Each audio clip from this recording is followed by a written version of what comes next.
사랑이 많으신 하나님, 오늘도 우리가 주님의 자리에 나와서 주님의 전에 나와서 예배를 드리게 하심에 감사드립니다. 주님, 우리가 드리는 예배가 하나님이 보시기에 아름다운 그런 예배가 되게 하여 주시고, 우리가 드리는 모든 예배가 우리의 삶과 연관되고 연동되는 그런 예배가 되게 하여 주셔서 하나님이 기뻐 받으시고 흠양하실 만한 그런 산 제사가 될 수 있도록 우리의 몸을 드리는, 우리의 영혼을 드리는 그런 예배가 되게 하여 주시옵소서. 감사합니다. 예수 그리스도의 이름으로 기도합니다. 아멘. 오늘 본문 말씀 로마서 2장 1절에서 6절 말씀입니다. 로마서 2장 1절에서 6절 말씀, 신약성경 241페이지쯤에 있습니다.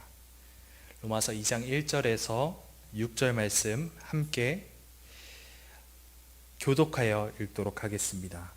그러므로 남을 판단하는 사람아, 누구를 막론하고 내가 핑계하지 못할 것은 남을 판단하는 것으로 내가 너를 정죄함이니 판단하는 내가 같은 일을 행함이니라.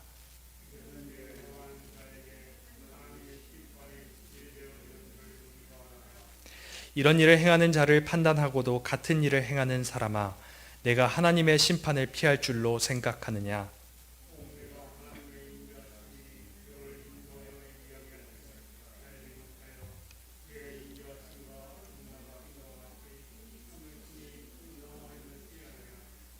다만 내 고집과 회개하지 아니한 마음을 따라 진노의 날, 곧 하나님의 의로우신 심판이 나타나는 그날에 임할 진노를 내게 쌓는도다.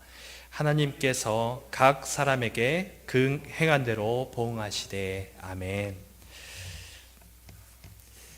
본문 말씀으로 들어가기 전에 잠시 두 가지 이야기, 성경에 나오는 두 가지 이야기를 여러분께 소개하고 또 말씀을 전하고자 합니다. 여러분, 혹시 세계 최초의 선교사가 누군지 아십니까? 구약 성경에 나오는 인물입니다. 바로 요나 선지자입니다. 요나 이전의 선지자들은 모두 이스라엘이나 유다 지역에서 사역을 했었는데, 하나님은 최초로 요나를 부르셔서 큰 성읍이라고 말하죠. 큰 성 니느웨로 가라고 명하십니다. 이 큰 성 니느웨는 아수르라는 나라의 수도인데, 아수르는 그 당시에 군사적으로 아주 최강을 자랑하던 국가였습니다. 또한 아수르는 온 세상에서 가장 잔인하고 또 폭력적이기로 악명 높은 나라였죠. 이들이 얼마나 잔인했는지를 다 묘사하려면 사실 몇 시간이 걸릴지도 모릅니다. 간단하게 예를 들어서 설명하고자 하는데요. 아수르는 적들에 대해서 고문을 하고 사지를 절단하는 것은 기본이었습니다. 심지어 포로들로 하여금 포로 자신의 가장 사랑하는 사람의 이 잘린 머리를 자기의 스스로 장대를 꽂아서 거기 길거리를 행진하게끔 시켰을 정도였다고 합니다. 이러한 잔혹함에 경악한 아수르 주변에 위치한 모든 국가들은 아수르를 일명 테러 국가라고 불렀습니다. 현재로 치면 이슬람 테러 집단인 IS 이런 집단과 같은 존재였겠죠. 그런데 하나님은 요나 선지자를 부르셔서 이 말도 안 될 정도로 최악인 나라, 이 아수르의 수도 니느웨로 가서 하나님의 말씀을 전하고 그들에게 닥친 진노를 피하도록 명령하신 것입니다. 그 말도 안 되는 하나님의 명령에 요나는 니느웨가 아닌 다시스, 정반대인 다시스로 가죠. 이후에 풍랑을 만나서 물속에 던져진 요나는 큰 물고기에게 삼켜져서 목숨을 가까스로 건졌고 결국 하나님께 항복을 하고 맙니다. 그래서 결국 요나는 하나님의 뜻대로 니느웨로 가서 하나님의 말씀을 전하죠. 충격적이게도 이 테러 국가라고 알려진 아수르의 수도 니느웨에 사는 잔인하고 폭력적이로 유명한 이 백성들은 요나가 전하는 하나님의 말씀을 듣습니다. 그리고 왕과 귀족을 포함해서 모든 백성들이 베옷을 입고 머리에 재를 뿌리고 참담한 자신의 심정을 드러내죠. 심지어 그들은 그 도시에 사는 모든 동물들에게도 굵은 베옷을 같이 입힙니다. 그리고 자신들의 죄악을 뉘우치죠. 그러한 모습을 보신 하나님은 그들을 불쌍히 여기시고 니느웨에 내실 그 진노를 거두십니다. 한편 이 열렬한 민족주의자이면서 애국주의자였던 요나는 이 테러국가 아수르의 수도 니느웨는 반드시 망해야 한다고 생각을 했습니다. 아주 적대감이 하늘을 찌르고 있었는데요. 아수르는 이웃 나라를 압제하고 폭정을 일삼고 잔인함이 도를 넘었고 또 자신의 나라 이스라엘에게는 최악의 위험 요소였기 때문이었습니다. 요나는 악한 자들이 심판을 받는 것이 당연한 것이고 마땅한 것이라고 생각을 했고요. 그래서 하나님께서 니느웨를 향한 진노를 거두셨을 때 요나는 오히려 거꾸로 아주 진노하게 되죠. 하나님 당신은 자비로우시고 인자하시고 노하기를 더디하십니다. 이렇게 말하는데 그 출애굽기의 말씀을 인용하는데 화를 내면서 인용을 하죠. 심지어 저 그가 무도한 니느웨 백성이라고 할지라도 그들이 뉘우치고 그들의 길을 돌이킨다면 당신은 그들을 용서하실 거라고 말씀하셨죠. 그래서 저는 애초에 당신의 명령을 어기고 이 다시스로 도망간 것입니다. 이제 됐습니다. 제발 저를 이제는 죽여주십시오. 이렇게 요나서 4장에서는 요나가 이렇게 말을 하죠. 이것이 하나님의 자비하심과 인자하심을 목격한 세계 최초의 국제 선교사 요나의 반응이었습니다. 비슷한 맥락에서 한 가지 이야기를 더 드리고자 합니다. 여러분께서는 예수님이 비유로 드셨던 이 돌아온 탕자의 이야기를 잘 아실 것입니다. 이 비유에는 3명의 주요 인물이 등장하는데 아버지, 첫째 아들, 그리고 둘째 아들입니다. 어느 날 둘째 아들이 이 아버지의 재산의 절반을 요구하고 그 재산을 가지고 허랑방탕하면서 모두 다 소비해버리고 탕진합니다. 한편 첫째 아들은 어땠습니까? 둘째 아들과 다르게 성실하게 아버지의 뜻대로 아버지 곁에서 장자로서의 모든 책임을 다하죠. 그런데 어느 날 문제가 생깁니다. 여느 때처럼 밭에서 열심히 일하고 돌아오고 있던 이 첫째 아들은 떠들썩한 잔치 소리를 듣게 됩니다. 한 종에게 무슨 일인지 물어보죠. 무슨 일이냐 했더니 그 종은 이렇게 설명합니다. 돈을 모두 탕진하고 거린의 행색으로 돌아왔던 이 둘째 아드님을 주인님께서 용서하시고 다시 받아주셨어요. 이 잔치는 둘째 아드님을 위한 잔치예요. 이렇게 말을 합니다. 이 소식에 첫째 아들은 엄청난 충격에 휩싸이고 집에 가는 것을 거부하고 화를 내죠. 그때 아들이 왔다는 언지를 받은 아버지는 어떻게 했습니까? 집 밖에 나와서 잔치에 함께 하자고 권유를 합니다. 하지만 그 아들은 그 말씀을 무시하고 오히려 아버지에게 버럭 화를 내죠.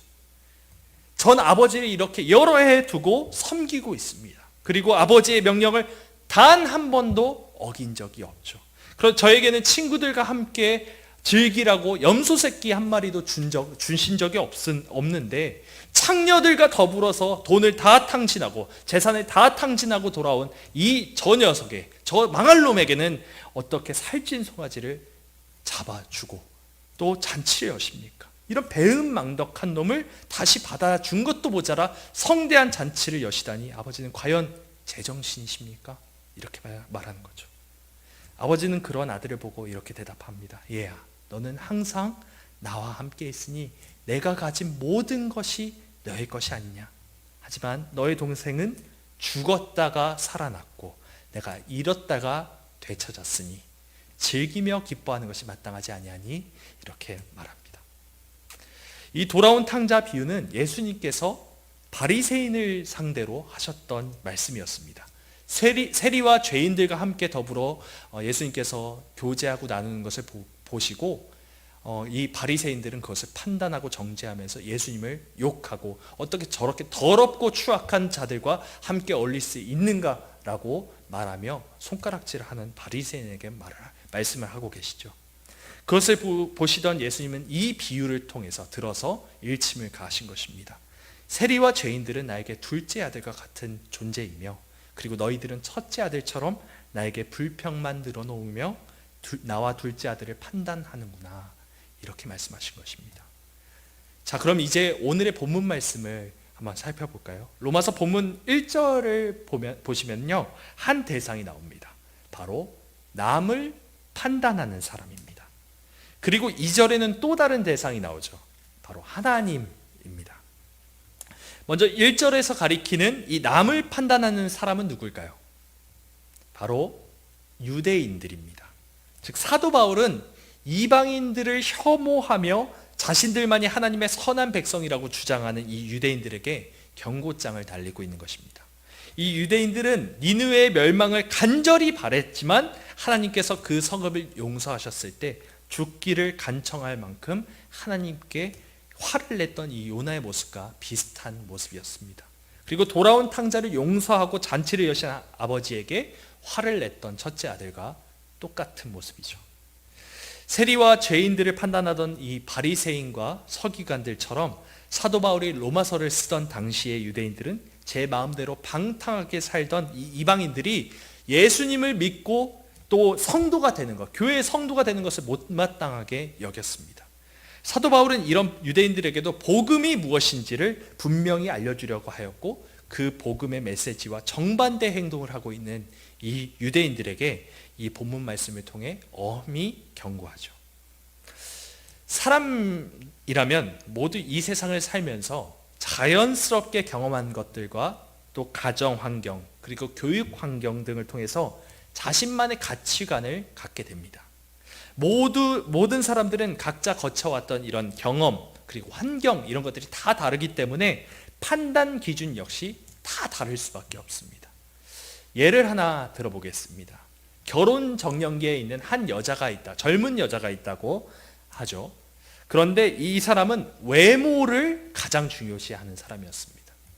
이상형이 연예인 중에 박보검, 송중기 이런 사람을 이상형이라고 하는 사람이라고 쳐보죠.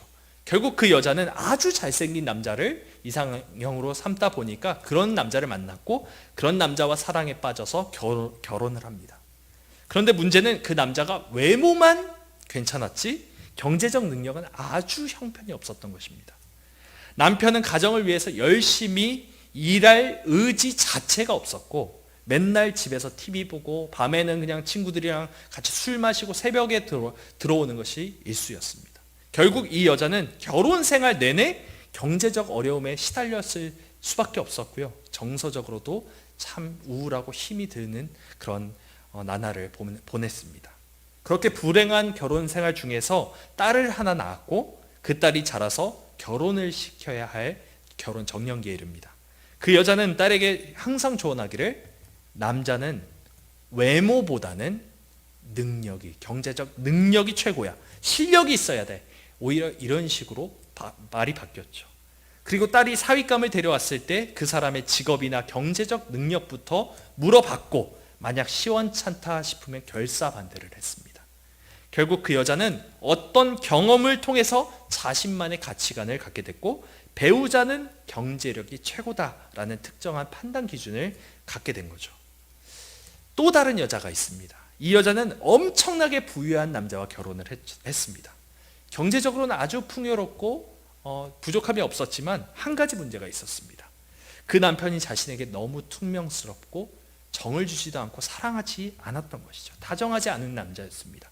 돈은 넉넉했지만 남편에 대한 애정을 갈구하던 이 여자는 그 사람은 결국 자기 딸에게 배우자는 돈이 좀 없어도 자고로 나에게 따뜻하고 다정할 줄 아는 그런 남편을 만나야 돼 라고 말하게 됩니다. 이처럼 사람들은 각자의 경험과 상황에 따라서 자신만의 가치관을 형성하고 자신만의 기준을 세웁니다. 이 본문 말씀 1절에서는 남을 판단하는 것으로 네가 너를 정죄함이니 판단하는 내가 같은 일을 행한다 라고 말씀합니다. 여기서 정죄하다라는 단어가 있는데요. 이 정죄하다라는 단어는 심판을 내리다라는 뜻을 가지고 있습니다. 즉 남을 판단하는 것은 나 자신을 판단하는 것과 다른 바가 없고요. 다시 말해서 남을 심판하는 것은 결국 나를 심판하는 것과 다를 바가 없다는 말씀이죠.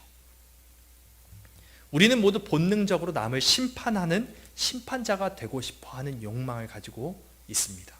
자신이 가지고 있는 이 정의라는 것이 가장 올바른 것이라고 생각하고 남을 비난하는 일을 서슴지 않습니다. 심지어는 하나님도 비난하는 것을 서슴지 않던 요나나 또 첫째 아들처럼 우리 역시도 그렇게 자신만의 기준, 절대 가치를 가지고 심판자에 올라가는 일이 일상다반사입니다. 왜 그럴까?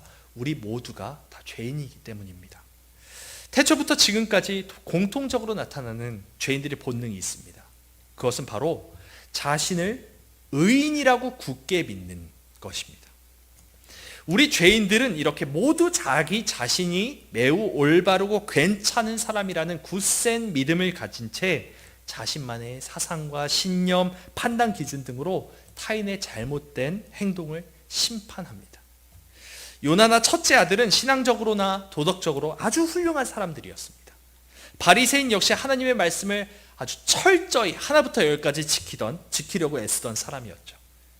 하지만 이들은 하나같이 하나님께 책망을 받은 사람이었습니다. 그들은 그들 스스로가 남보다 더 낫다고 여기고 신앙생활을 열심히 안 하는 사람이라든지 도덕적으로 허물이 있는 사람들을 정죄하고 판단했기 때문입니다. 저와 여러분은 어떻습니까? 혹시 우리는 스스로를 의롭다 생각하는 가운데 남을 판단하고 정죄하는 심판자가 되어 있지는 않습니까? 우리는 태생적으로 남 이야기를 하는 것을 매우 좋아합니다. 남 이야기 중에서도 남의 허물이나 잘못에 대해 이야기하는 것은 더욱더 좋아하는 것이죠. 아닌 척하지만 마음속에서는 은근히 그것을 즐기는 것이 우리의 본능입니다. 이처럼 우리가 남의 허물에 대해 이야기하고 자신은 그렇지 않다는 사실을 확인하면서 은근슬쩍 우월의식을 느낀 적은 없었는지 한번 우리의 삶을, 우리의 마음의 동기를 한번 살펴보았으면 좋겠습니다. 그들의 허물을 덮어주기보다는 그 허물을 가지고 손가락질을 하는 것이 더 편한 것이 죄인인 우리들의 주특기이기 때문입니다. 나의 배우자나 자녀들의 허물이 얼마나 많습니까?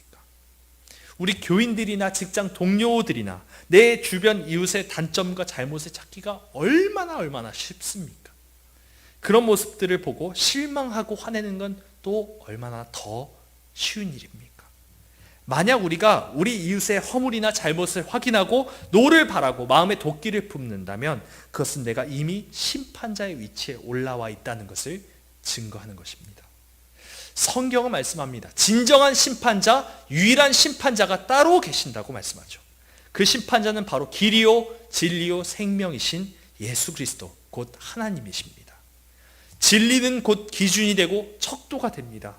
진리를 가진 자만이 진정한 판단을 할 수 있습니다. 판단과 심판을 할 수 있는 분은 유일한 한 분, 하나님이십니다. 로마서 2장 3절은 이렇게 말씀합니다. 이런 일을 행하는 자를 판단하고도 같은 일을 행하는 사람아, 내가 하나님의 심판을 피할 줄로 생각하느냐? 이 말씀과 같이 하나님의 심판을 피할 수 있는 사람은 이 세상에 단 한 사람도 없습니다. 모든 사람은 죄인이기 때문이죠. 이 세상에서 판단을 할 자격을 가진 사람은 단 한 명도 없습니다. 우리는 이미 죄로 인해 사형을 집행받은 사형수이기 때문입니다. 한번 생각해 보세요. 사형수가 아무리 동료 사형수를 정죄하고 판단해봤자 절대로 감옥에서 석방될 수는 없는 일입니다. 자기 역시도 사형당에 마땅한 죄인일 뿐이기 때문이죠. 우리가 아무리 다른 사람의 죄를 보고 손가락질하고 정죄하고 판단하고 심판한다고 할지라도 내 자신의 죄가 감형이 되는 것은 절대 아니죠. 그리고 의인으로 바뀌는 것은 더더욱 아닙니다. 오직 죄가 없으신 하나님만이 우리를 심판하실 수 있으며 우리를 의롭다 하실 수 있습니다. 이 사실을 믿고 인정하시지 않으신다면 우리에게는 희망이 없죠. 오직 예수 그리스도 안에서 심판주이신 하나님과 화해하지 않는다면 우리는 반드시 사형에 처해질 수밖에 없는 것이 우리의 운명입니다. 본문 말씀 4절을 한번 볼까요? 4절을 보시면 멸시하다라는 단어가 나옵니다. 맨 마지막에 멸시하느냐 이렇게 말하는데 이 멸시하다라는 단어는 깔보다 경멸하다라는 뜻을 가지고 있습니다. 다시 말해서 성경은 너는 하나님의 인자심과 용납하심과 길이 참으심이 풍성하심을 깔보고 경멸하는 것이냐라고 묻고 있는 것입니다.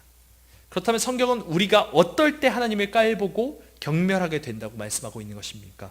4절 말씀처럼 하나님의 인자심이 너를 인도하여 회개하게 하심을 알지 못할 때입니다. 여기서 하나님의 인자하심은 곧 하나님의 사랑을 나타냅니다. 하나님의 사랑이 나를 인도하여 회개하도록 하신다는 사실을 모르는 것은 곧 하나님을 경멸하는 행위와 다를 바가 없습니다. 다시 말해서 하나님의 인자하심, 곧 예수 그리스도의 십자가 복음이 나를 인도하여 회개하게 하신다는 것을 믿고 그 십자가의 복음을 따라 살아가는 삶이 없다면 그것은 하나님을 경멸하고 깔보는 일과 다를 바가 없다는 말을 하고 있는 것입니다. 한번 여러분 저를 따라 해보시겠어요?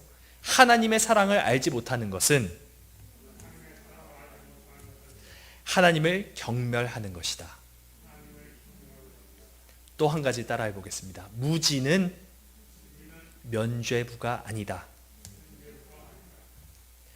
스가랴 7장 11절 12절 말씀은 이렇게 말씀합니다. 그들이 듣기를 싫어하여 등을 돌리며 듣지 아니하려고 귀를 막으며 그 마음을 금강석 같게 하여 율법과 만군의 여호와가 그의 영으로 옛 선지자들을 통하여 전한 말을 듣지 아니하므로 큰 진노가 만군의 여호와께로부터 나왔도다. 아멘. 성경의 역사를 살펴보면은 이스라엘 백성들은 자신들을 애굽에서 구원하신 이 만왕의 왕의 말씀이 선포되었음에도 매번 그 말씀을 거역하거나 또는 무시하는 일이 계속해서 반복됩니다. 하나님의 말씀을 듣지 않고 귀를 막고 들으려고도 하지 않았습니다. 그저 등을 돌려서 마음이 금강석처럼 단단하게 굳어져서 하나님을 사랑하고 내 이웃을 사랑하라 이렇게 말씀하신 그 하나님의 말씀에 순종하지 않았습니다. 오히려 서로 미워하고 헐뜯고 싸우죠. 참 아이러니한 일이 아닐 수 없습니다. 그런데 여러분, 이러한 이스라엘 백성의 행위가 우리의 행위와 비교했을 때 다를 바가 있다고 생각하십니까? 우리는 사실 이스라엘 백성들보다 더 완고하고 고집센 사람들입니다. 성경은 우리더러 원수까지도 사랑하라고 말씀하시지만 우리는 우리가 사랑하는 사람, 우리가 사랑해야 할 사람 말고 우리가 사랑하고 있는 사람까지도 원수처럼 여길 때가 얼마나 많습니까? 원수를 사랑하는 건 둘째치고 나의 가족과 성도들과 이웃을 사랑하는 것도 제대로 못하고 오히려 사랑해야 하는 그들의 허물을 들춰내고 그들의 잘못을 깊이 묵상하고 마음에 묵상하고 분을 삭히는 것이 우리들입니다. 그렇게 우리는 나의 이웃을 판단하고 정죄함으로 하나님을 깔보고 경멸하는 것이죠. 본문 5절과 6절 말씀은 그런 우리에게 엄히 경고합니다. 너의 완고함과 고집이 센 마음을 따라서 너는 너 자신에게 진노를 쌓고 있다. 하나님께서 한 사람 한 사람에게 그 행위를 따라서 갚으실 것이다. 우리에게는 절대로 하나님이 보시기에 좋은 것을 행할 능력이 없습니다. 눈에 보이지 않는 영원한 것보다는 눈에 보이는 것, 썩어 없어질 세상 것에만 관심을 갖고 있는 우리가 그렇게 살아갈 때가 얼마나 많습니까? 우리 가운데는 의인도 없고 온전히 분별할 수 있는 능력을 가진 사람도 없습니다.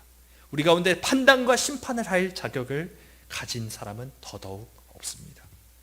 하나님을 아는 것도 듣는 것도 그리고 그 말씀에 순종하는 것도 제대로 하는 사람은 사실 이 세상에 단 한 사람도 없습니다. 남 이야기를 하기를 좋아하고 또 남 헐뜯는 것을 즐겨하는 우리들은 하나님 보시기에 모두 하나님을 깔보고 경멸하는 그런 죄인들일 뿐입니다. 나아가 하나님 말씀을 듣기를 거절한 우리들은 하나님 앞에서 모두 반역자들이죠. 하나님과 맺은 언약을 너무나도 쉽게 깨뜨리는 자들이며 하나님의 재앙과 분노의 심판을 피할 수 없는 자들이 되어버린 우리들을 한번 돌아보았으면 좋겠습니다. 그렇다면 우리는 어떻게 해야 하겠습니까? 우리는 우리의 구원이신 예수 그리스도의 십자가의 공로를 힘입어서 하나님 앞에 나아가서 절박한 심정으로 하나님께 은혜를 요청드려야 합니다. 우리 함께 이사야서 63장 17절 말씀을 읽어봤으면 좋겠습니다. 이사야서 63장 17절 시작. 여호와여 어찌하여 우리로 주의 길에서 떠나게 하시며 우리의 마음을 완고하게 하사 주를 경외하지 않게 하시나이까. 원하건대 주의 종들 곧 주의 기업인 지파들을 위하사 돌아오시옵소서. 아멘. 이 말씀과 같이 우리는 이렇게 기도해야 합니다. 하나님, 우리가 주님의 길에서 떠나는 것을 방치하지 말아 주십시오. 우리의 마음을 완고하지 않게 하여 주시고 오직 주님만 경외하게 하여 주시옵소서. 제발 우리에게 돌아와 주십시오. 하나님께 구하는 이 기도의 핵심은 오직 하나님만이 우리의 구원이시라는 것입니다. 즉 우리가 살아가는 모든 순간순간 하나님께서 우리에게 구원을 베푸시지 않는다면 나는 또 다시 하나님의 길, 곧 십자가의 길에서 너무나도 쉽게 이탈할 것이며 하나님을 경외하지 않고 반역을 저지르는 이 패역한 자이자 완고한 자로 전락할 것이라는 사실을 알아야 합니다. 그리하여 오직 예수님만 붙드셔야 합니다. 이 십자가의 길은 합리적이지 않습니다. 이성적이지도 않습니다. 심지어 어리석고 미련한 것처럼 보입니다. 나의 머리로는, 이성으로는 예수님의 피 흘리신 십자가 복음이 이해도 될 수가 없고 그 행함은 더더욱 할 수 없는 것이 십자가의 복음입니다. 죄로 인해 완전히 타락한 인간의 눈으로 보기에는 예수 그리스도의 십자가 죽음은 너무나 비참한 결말일 뿐이며 그 십자가의 형벌은 너무나도 끔찍하고 잔인할 뿐입니다. 죄인들의 시선으로 볼 때 예수 그리스도께서 십자가에 흘리신 보혈을 믿기만 하면 구원을 얻는다는 말은 너무나도 미련하고 심지어 무의미해 보일 지경입니다. 그러다 보니 우리는 나의 십자가를 지고 예수 그리스도의 뒤를 따라 십자가의 길을 오르는 일이 죽을 것만큼 힘들게 느껴지는 것이 당연합니다. 분명 잘못은 그 사람이 했고 시비도 그 사람이 먼저 걸었고 피해를 끼친 것도 그 사람인데 왜 내가 그 사람을 위해서 죽어야 합니까? 십자가에서 왜 내가 죽어야 합니까? 이것이 우리의 반문인 것이죠. 죄된 본성입니다. 왜 나는 남 얘기하지 말아야 하는 것입니까? 왜 그 인간은 내 얘기하고 욕하고 뒤에서 그렇게 나를 헐뜯는데 왜 나는 화내지 말아야 합니까? 그 인간은 툭하면 날 열받게 하는데 왜 저는 그래야 합니까? 왜 나는 당해야 하고 손해를 봐야 하고 참아야 하고 용서하고 희생해야 합니까? 이처럼 예수님의 뒤를 따라 십자가의 길을 오르고 십자가의 복음대로 그렇게 행하고 살아가는 것은 우리에게 너무나도 힘이 드는 것이죠. 우리 자신의 힘으로는 하나님의 말씀대로 사는 것, 하나님을 사랑하고 이웃을 사랑하는 것은 절대로 불가능합니다. 적어도 제 정신으로는 할 수 없습니다. 그래서 우리는 세술에 항상 취해 있어야 합니다. 성령 충만을 받아서 예수 그리스도와 연합해야만 비로소 그것이 가능해집니다. 그것이 바로 우리에게 매 순간순간 주시는 하나님의 구원입니다. 구원하심은 오직 하나님께 있음을 우리가 항상 기억했으면 좋겠습니다. 말씀을 맺고자 합니다. 우리는 그렇게 끊임없이 하나님께 구원을 간구해야 합니다. 심판자의 자리에서 미련 없이 내려와야 합니다. 자기 자신을 의인이라고 착각하며 남을 판단하고 정죄하던 행위를 이제는 그만 두어야 합니다. 하나님만이 진정한 심판자이심을 인정하며 나는 그저 예수 그리스도와 함께 연합하여 날마다 죽는 사람임을 기억해 나갔으면 좋겠습니다. 이 길만이 우리에게 복된 길이며 생명으로 가는 길이며 하나님과 함께 동행하며 본향으로 가는 길입니다. 이 길 끝에는 영원한 생명과 복과 영광과 존귀함이 가득한 그 나라, 하나님의 나라가 있습니다. 저와 여러분은 하나님의 구원을 받은 사형수, 하나님의 구원을 받은 사형수임을 잊지 않았으면 좋겠습니다. 그리고 매일 매 순간 주님께서 나를 구원하시도록 집 나갔다 모든 것을 탕진하고 돌아온 이 거지의 심정으로 하나님께 엎드려 간절히 구하는 저와 여러분이 되시기를 간절히 원합니다. 우리 모두가 그렇게 판단과 정죄의 자리, 심판 자리에서 내려와서 예수 그리스도를 따라 자기 십자가를 지시고 날마다 주와 함께 죽고 날마다 주와 함께 사시는 그런 한 사람 한 사람 되시기를 주님의 이름으로 소망합니다. 우리 함께 기도하면서 나갔으면 좋겠습니다.